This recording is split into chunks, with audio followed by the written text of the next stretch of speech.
Hey, everybody. Thanks for listening to the Raw Knuckles podcast. We'd really appreciate it if you'd like, subscribe, and share with a friend. We kind of stopped throwing punch and just kind of took a rest. And I put my head like right in his chest and kept in tight on him. And he whispered in my ear, he goes, "Have you had enough?" And I went, no. And I threw a punch and off we went again. Oh, when I stepped on the ice, I never backed down and I never stayed down. And I was vicious and I was malicious and I don't care. He's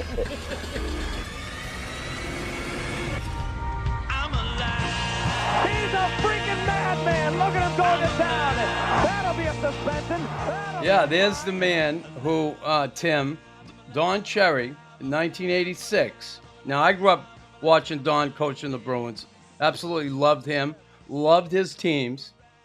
Broke my heart in 1978, 79, along with this guy behind me, Lafleur. Broke my heart, I'm sure, along with yours. But, you know, watching you every night, hockey night in Canada, and then in 86, when I was injured and when I came on between periods, Don Cherry gave Knuckles a big kiss on the cheek. He said, "I love you." Right? Remember that? Yeah. Well, it was something. Listen, Coach, I want to, I guess, talk about first a little bit about your playing time back in the American Hockey League. I was just telling Cindy and Tim about my last goal. They asked me about my last goal, and it is. I think it's funny anyhow. Well, at the time, it's. I'll tell you about it. Okay. Okay. So your last goal, and was that when you were playing with the Rochester Americans? Mm-hmm. I was playing for the Rochester Americans, and everybody had goofed up. We didn't have a very good team.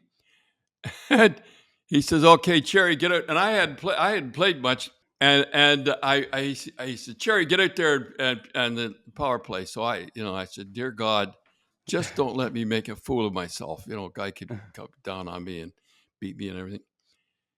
And by gall, honest to God, this is what happened. The puck come back to me, I deked it to the left, I deked to the right, and they both bit. I got thinking after maybe they did it on purpose because they were beating us pretty good. I went in on a goal and I give him the shake to the top corner, and he bit on it, and I put it in and I skated right to the bench fast as I could and sat down. Yeah, I didn't like the coach. Well, yeah, I guess well, God bless you. I certainly someone who had a big impact on my young life watching you growing up, like I said, as a Bruins fan.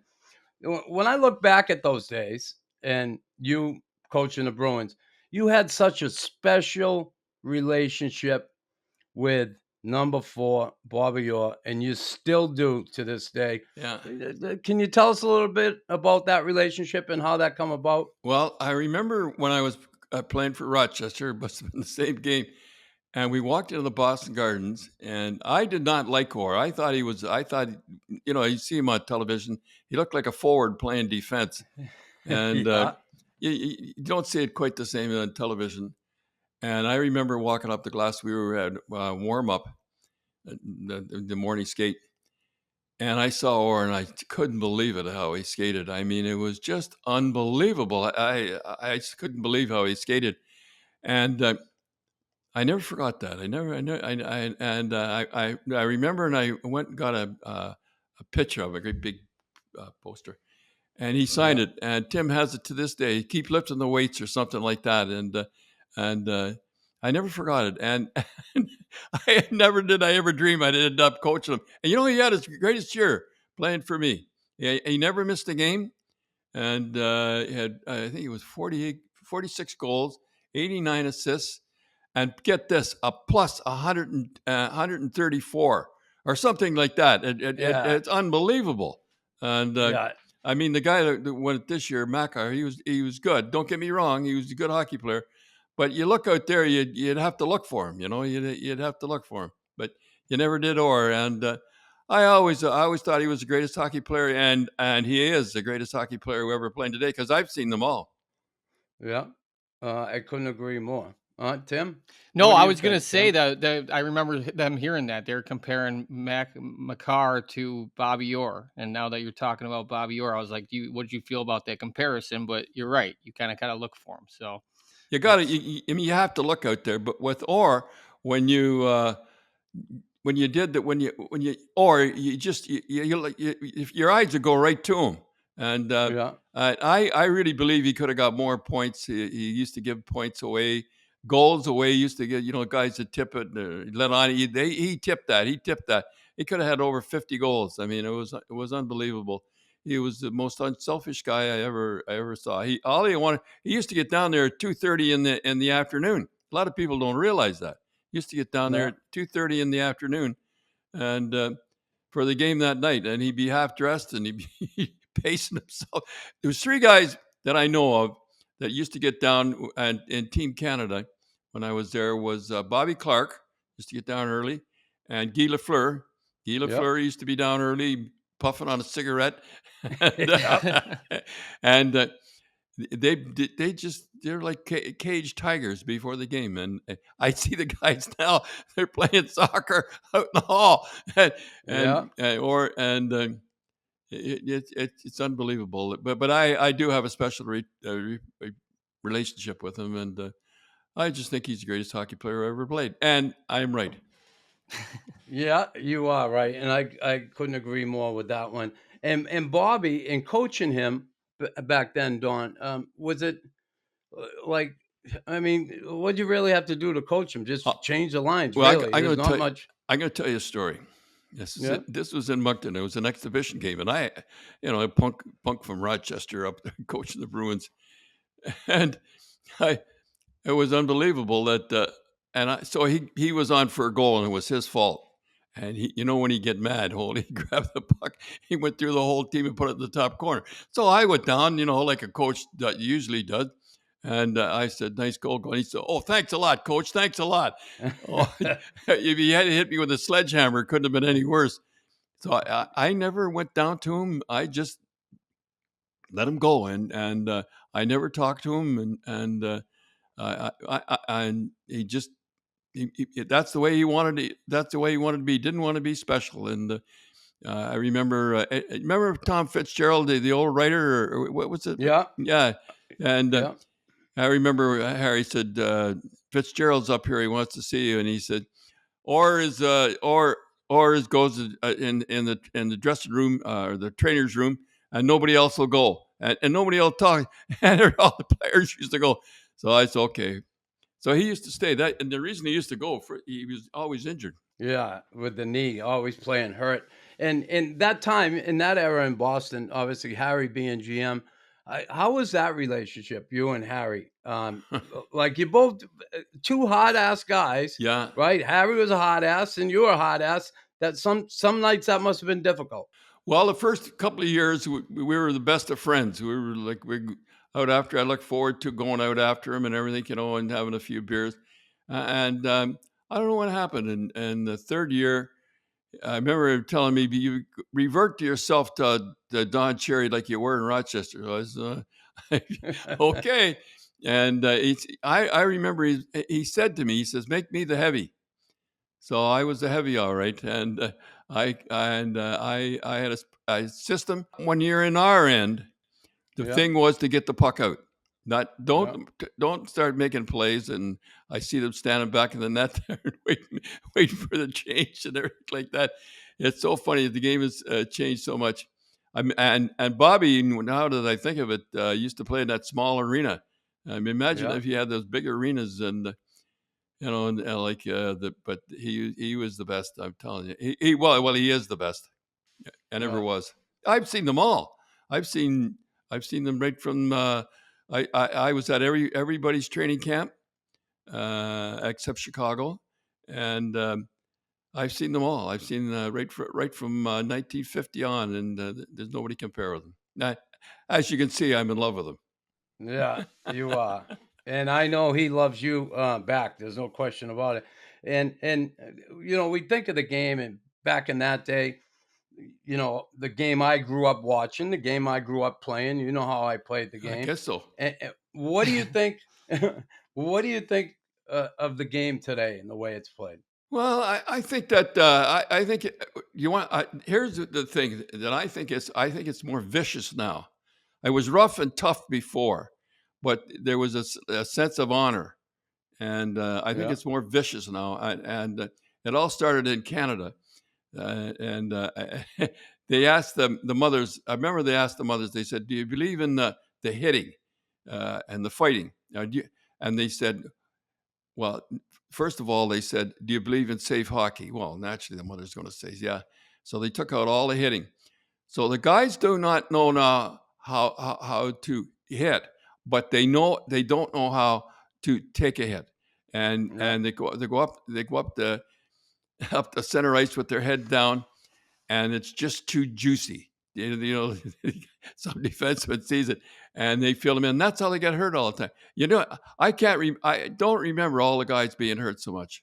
Yeah, no, I agree with that for sure. I feel like there's a lot of the big hits today is just like you almost are like keep your They head try to up, hurt them. right? Yeah, and then it's Yeah. just like the guys like I was a small player and I've talked to other really small players when like guys ask like why doesn't like a Patrick Kane get murdered all the time? And granted he's ridiculous. He just doesn't put himself in that situation, No, you he know? doesn't, and neither did Dougie Gilmore or any of the small guys, and lot of all the small guys. Usually they played lacrosse and they spin a lot of when they hit them they spin away, but they know that Kane does not put himself in. You could say that again about him, and boy, he's got a good contract. He started all the contract, him and Devar and Taves, and boy, the money nowadays, Chris, you'd be worth a lot of dough now. Oh God, wouldn't I? 20 goals I that could Yeah. fight. Holy Moses! yeah. Terry O'Reilly. Yeah. Oh, I love that. Come on, that's who I grew up loving and watching. Of course, Orr, but Terry being the guy that I played more like. Yeah, you Certainly. played like him. And one year, Terry led us in scoring, and I think he had 30 fights at that. And he never talk about fights. He'd never talk about the. No. You'd ask him about fight. He said, "Ask me about the goal." And Yeah. he would never talk about fights. You'd have to get him. You'd have to do something to the other team. Guy would do something on the other team to make him fight. But boy, I remember one time I said, "Terry." I said, guy's got to tap you on the shoulder and say, let's go at him. And I said, you're going to run into a guy that taps you on the shoulder. When you're going to turn, he's going to break your nose. And Dan Maloney, remember Dan Maloney? Yeah. Yeah. And Toronto. yeah. And he tapped him on the shoulder. He turned around and he broke his nose. Oh, you should Popped have. him. Yeah. And I had a pretty good fight then, but you should have saw the next one. I never said a word when he came to the bench, because if I had said a word, it would have ruined the whole thing. Oh God. And O'Reilly got me my first game at the Forum against the Bruins. I fought Jonathan came after me. I had to fight Stan. And then I fought Terry right afterwards. Oh, And boy. Terry hit me with a left. And I'm telling you, Don, the blood just poured out of my nose. And my eyes were all watery. I didn't go down. Good But guy. I'm telling you, he hit me with a left. And I remember my pride was hurt more than anything. But I remember wiping my nose on John D'Amico's jersey. And did he ever yell at me? No sympathy for me whatsoever. I was, Well, I that's was, pretty good. You're taking on Jonathan and surviving. I mean, oh, there was yo. a one guy. There was a one guy I would not want to get in a fight with because when he fought, there was no honor, and he just if he got you down, boy. Well, look what he did to Bouchard that time, Yeah. and cut them all up. And Bouchard, they asked him, Bouchard. They said no, yeah, and he said, do you think he'll play again? And he says, yeah. He says, if I take up the organ, he says I might play again. Yeah. Yeah, that was a good fight. That was. A lot of people. Listen, Jonathan, give it to him at the end, but that was a good fight up until Stan really. He hit him I mean, with the he left. come in, Yeah. he hit him with that left, and it was like, about boom. See you You later. could throw him with his good. I could never fight a guy with. If a left-hander, if I was fighting a left-hander, I'd grab a hold of the sweater and hold on because I could Oh, never yeah. fight a left-hander. Yeah, they're hard. They're difficult, no question. Listen, Hockey Night in Canada for 35 years. Your partners with Ron, and I got to ask you about this because, listen, I absolutely loved you. I always loved you as a coach. I loved you between periods on Coach's Corner, and I believe what happened to you was unfair for sure. Well, And listen, I heard what you said, and it didn't have the effect on me that I think it did a lot of people. I just felt you were treated unfair, and I feel they were looking for a reason yeah. to say see you later to Well, I Don was making a Cherry. lot of money, and Yeah, a long time on there for 35 years, and they were just looking to get rid of me, and I made it easy for them. I made it easy for them, and there was no way I was apologizing because I believed in what I was saying, and yeah, Tim, it was a big thing up here but famous fleeting as we know. As long as you realize that,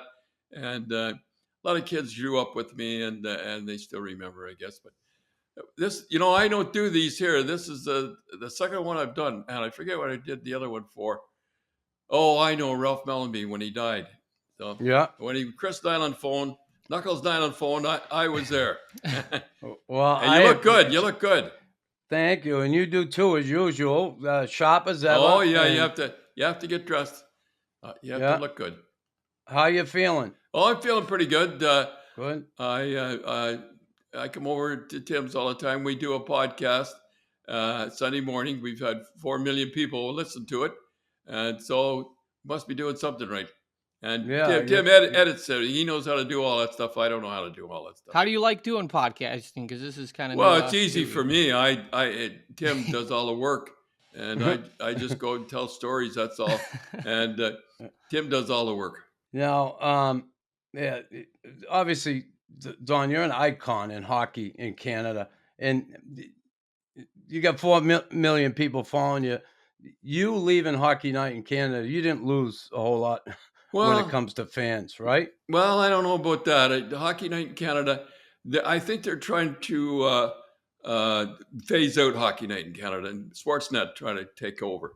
But they'll never Hockey Night in Canada. They don't mention Hockey Night in Canada too much.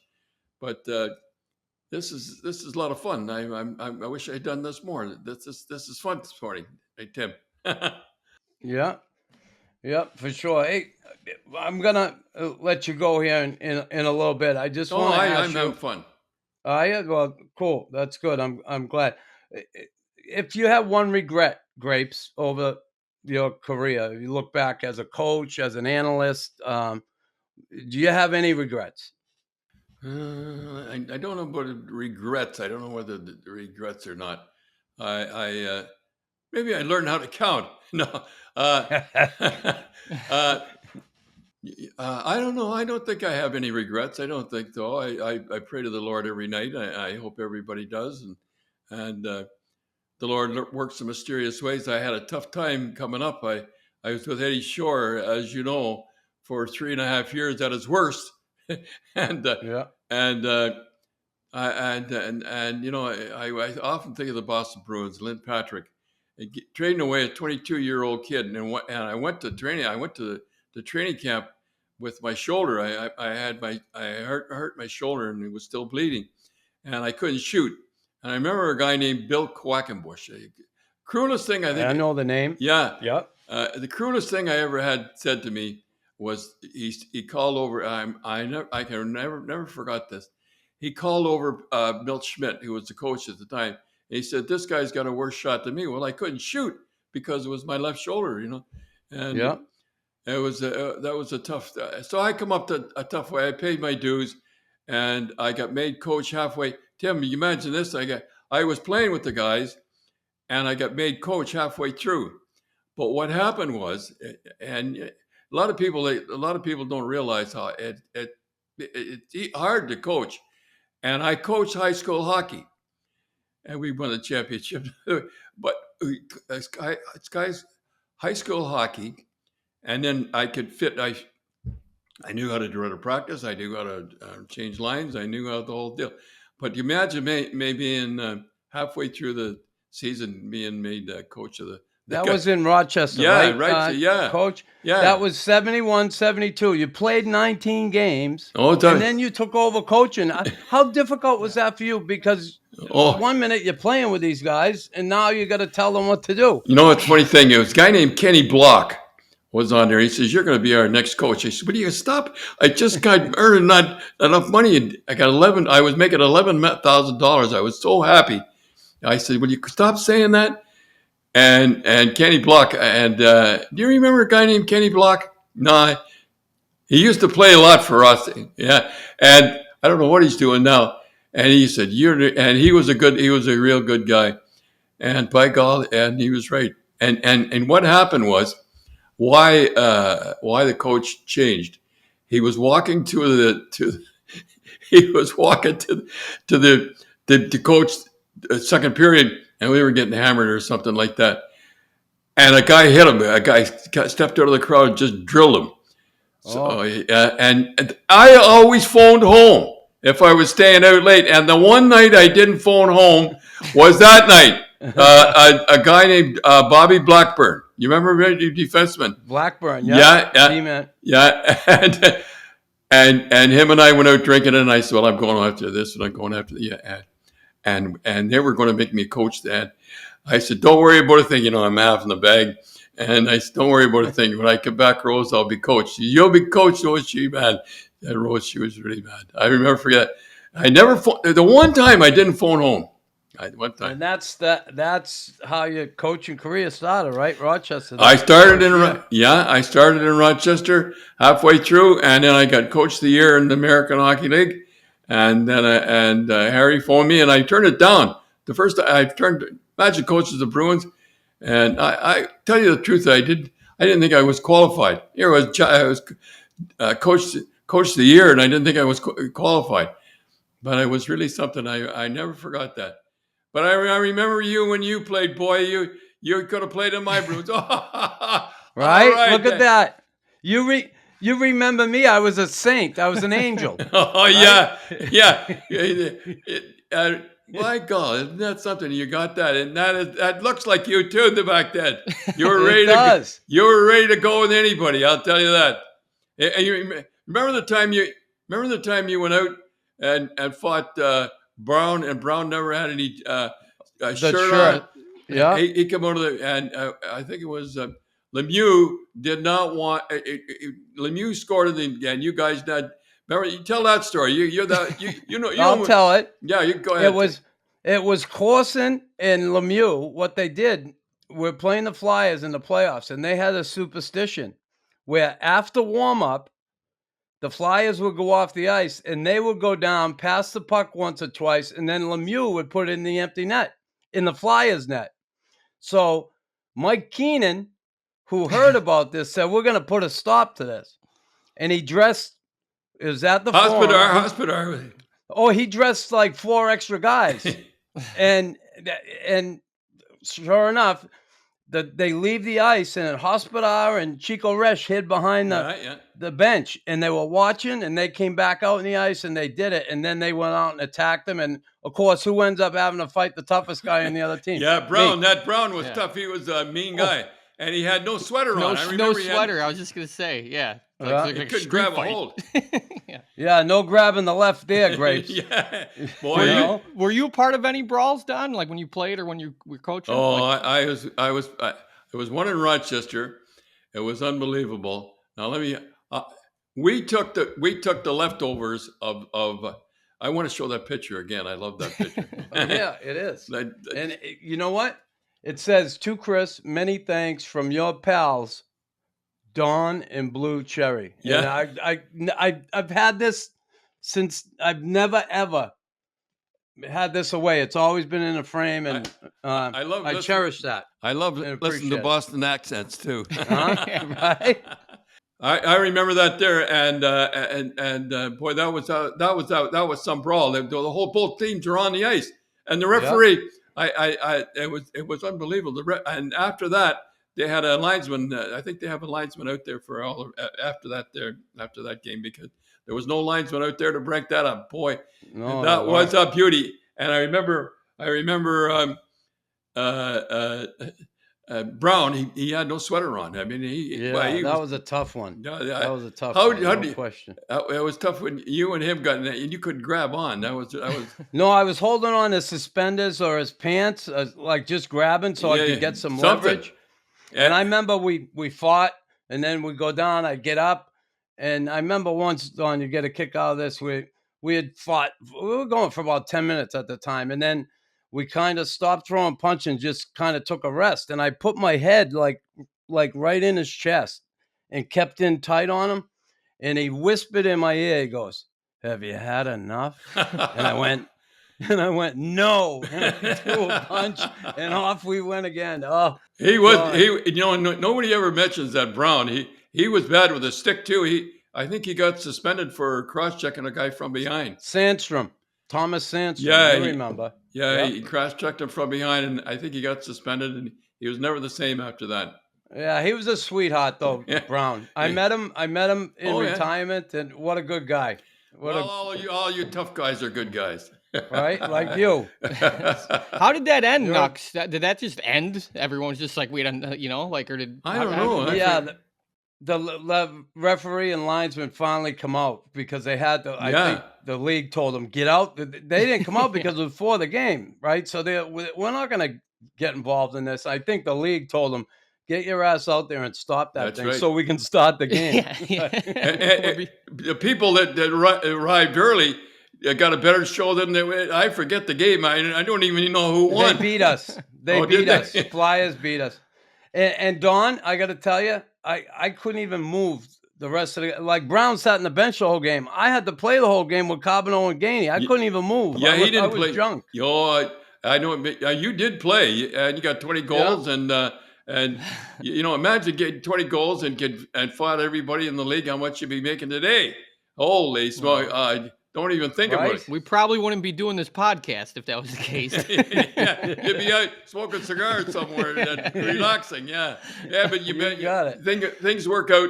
The Lord works things out for the better. Yeah, he does. There's no question about it. So yeah, that's good stuff. Listen, great to see you, Grapes. Well, it's good to see you. Knuckles Nyland. I always called you Chris. I never called you Knuckles. Yeah, you did. You always called me Chris is right. And you always gave me a big kiss in the cheek because you love me and I love you. Well, that's You're a great. hell of a man. Well, Coach. and when I don't do this, I don't get dressed up. And in fact, I think this is the second time I ever got dressed up since Hockey Night in Canada. And but when you calls and Tim calls and everything, and it's a great guy. And this looks good too. It really looks good. You got Lafleur in the back. You got to get Orr up there too. You got to get one. Well, listen. Hey, I get got a my question. Bobby I Orr got a picture. question though. Oh, real quick. Okay, Tim. Don, I was reading Bobby Orr picture. at one point you were like in between doing, because I'm still transitioning, so this is an important question for me and like kind of figure out what I'm doing, obviously, in making this work or whatever. But it said you were a Cadillac salesman at one point. Did you I was wear a- the suits? Did you wear the suits trying to sell the Cadillacs? I established myself as the worst car salesman in the world. I was hoping I hope it would rain when it was my shift, so nobody'd come. I was I remember a guy and he says, "All you car salesmen in life," and I grabbed him and I said, "Oh, there they are, eh?" And I knew and it's a funny thing. I was laying in bed, and as all hockey players have a nap in the afternoon, right? Yeah. And so I'm laying in bed, and I said, I am a failure in life. I can't get a job, and I swear to God, and I don't say that. A voice came to me and said, "Get back into hockey," and I was and I got dressed and I went down to see him, and he says, "Don, I was going to tell you today." That you're not cut out to be a car salesman. And I come back and I went in to see Doug Adams was his name, Doug Adams, and I went in to see him and I said I'd like a comeback. He said, "Well, if that it'd be good publicity." And I made the club, and I remember the trainer gave me gloves with all the holes in them and everything like that. And I was put in the rookie, but I kept working. And the Lord, and it paid off. But I remember that voice saying to me, "Get back into hockey." That's all it said. Get back into hockey. And I tried. I was working for $2 an hour painting. So that was it. That's Tim, I hope that tells you the story I somehow. appreciate you sharing that. Honestly, Yeah, that's awesome. that's awesome. That's a true, and honest to God, that's a true story. And So Grapes, what about if I was to ask you right now?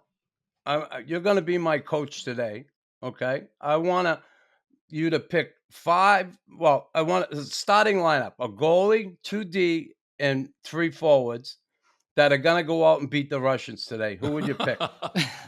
well, first, I don't know. And the goaltender, I long time ago, and nobody knows remember him, was Terry Sawchuk. Remember Terry Sawchuk? Yeah, He could yeah. stop everything. I would take him.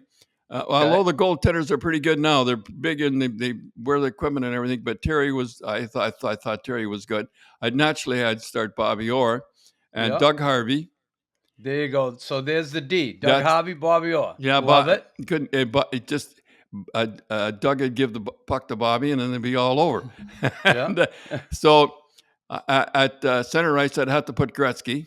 There you go. Gretzky's I good. love it. Yeah, and the right wing at Bobby Hull, not bad. Hey. I know. Who? Yeah, Bobby Hull, and left wing or Lafleur, one of those two. I'd have to say Okay. that.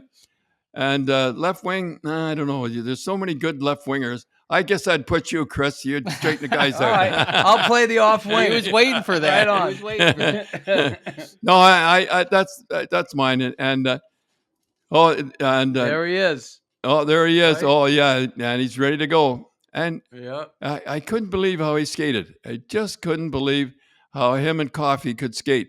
Coffey went to the outside, and Bobby used to Yeah. go on the inside. And Go right to the middle. right in the middle, and he used to Yeah. get creamed once in a while. But if he had been with our club, if he had just played one more year, I would have had him played. He would have taken a regular shift, and he played the power play. Him and Park. Now I'll tell you a story about him and Park. Him and Park. The first game we lose. We lose 5-0, 5-3 or something. And Harry phones me the next day, and he said, "Well, what happened?" I says, "Harry, don't worry." I said, "I saw something out there. It's going to be magic." And he says, "It better be, or we're both fired." So we and you know what? We won 9 straight. We might have never lost a game with those two guys. And I remember Cesar Maniego was in the net one time, and the referee called a timeout to give him a rest. And he says, with Orr and Park and Parker played the left side, he says it was like 2 cannons out there. You couldn't believe it. And they were the first guys that went wide. You know, they used to play. They went wide. Boy, him and Park, they would have been. I couldn't. We would even beat Canadians with that club. Yeah, you would. Hey, back in your Boston days again, and I'm just wondering, where did you live in Boston? Did you live up on the north? I live in North Andover. North Andover, yeah. Yeah, North Andover. I bought a house up there. And that's a killer when you buy a house and buy. If you're a coach, don't buy a house and buy. I think Cassidy bought a house or had a house in Boston. Yeah. Oh, He lived up. He's there, going up to a the great north. place like Vegas. Him and Cassidy. You better be ready out there. If you and the guy that I feel sorry for that got fired was the guy at Florida. Holy, he had 52 wins and he gets fired. I mean, I mean, the coaches nowadays, they make a lot of money, but they don't last long. No, they don't. That's for sure. That was a tough one this year. You know who we had on recently was a guy who played for you, Mike Milbury. Oh, Mike is. Yeah, he was awesome. Oh, he was great. Oh, he was great. Mike is. I'll tell you a story about Mike. He was our best defenseman at the training camp, and it was the first year, my first year, and Harry said, we're going down. We're going to send Milbury down. I said, "What are you, Milbury down? He's our best defenseman. You're better than Orr. He was really better than Orr." And that's the way it is. And we kept our first round draft choice, Dougie Howard, I think, up. And Milbury, somebody got hurt or something, I forget. And we bringing up Milbury, and he played the game. And I says, "You pacifist, I can't pronoun." So anyhow, He the next game down the first guy now grabbed the guy, and he grabbed Dandu, I think, and that's the way he played for the rest of it. And Mike Milbury he's got on television, and he made the mistake that I made the mistake. He said something, and Yeah. But That his wasn't a big deal. No. And yeah, it wasn't a big deal. The same as you, and not a big deal. And next thing, he's out the door too. We talked about that. But that team, and I think back at that team: Dallas Smith, Rick Smith, Don Orr, Bobby Orr. I know them all. You can't get them by. Even Bill Spear was there. Billy Spear. Yeah, Remember Billy Spear? Spear died. You know, he Yeah, he passed. yeah, he went through. He was on a snowmobile and went Yeah. through the ice. Yeah, Yeah. Billy Spear. He was a haircut. He used to give you guys haircuts. Yeah, he did. But that whole team, right? That one year, you had, what was it, 10 guys on that team that scored 20 goals, right? Bobby Miller was the last one to score. We had right? 11. We set 11. a record. 11. Imagine that, Tim. 11 guys scored 20 goals, and any line I put on, it was a defensive line. And I remember in the French Connection line in Buffalo, I left out. Now let me see who I left out: Rattel, Schmatz, and Marcotte. Which was, all of them got 20 goals, and he used to take off the French Connection line. And I remember Rene going by Tabernac to call Lisa, call it swear, and I couldn't believe he was taking them off. Well, any line we put on would get 20 goals and be pretty good. We had a good club, but the only problem was we had to play against the 76 Canadians, and they were picked the best team ever in the National Hockey League. Yeah. They were unbelievable. I hated the Canadians. I hated them. Yeah. How did you end up with them? That isn't my fault. He still hates them. They picked me, right? They picked me. And listen, my heart was I was drafted, Grapes, in 1978. Okay, and that was the year the Lafleur goal, 78, 79, and I was already I was drafted in 78, and that last Stanley Cup they won, I was home in Boston. Mom and Dad, my whole family were watching, and I was heartbroken. I was drafted by the Habs. I hadn't changed my allegiance yet. Well, you shouldn't have. We would have grabbed you. Harry should have drafted me. Oh, Harry. Well, Harry, one year when we could have got a defenseman, not Stapleton. Rob Langway? Yeah, and Langway. Rob Langway, and we took a goaltender named Bob Don Grosso or something like that. Yeah, and we already had three goalies. I couldn't believe it. Anyhow, you're a great Canadian. Yeah, I'm glad you were Canadian in a way, because we got to see it more. Yeah, you did, and certainly it was an awesome time. I got an opportunity to win that Stanley Cup, which was awesome, and great memories. Though great memories, awesome. Great memories. Well, Tim, I really enjoyed it tonight. Today. I see it's sunny there, sunny here, and I want to thank you two guys for having me on. I had a great time. Thanks for being on with us, Coach. I love you, buddy, and I wish you nothing but the best.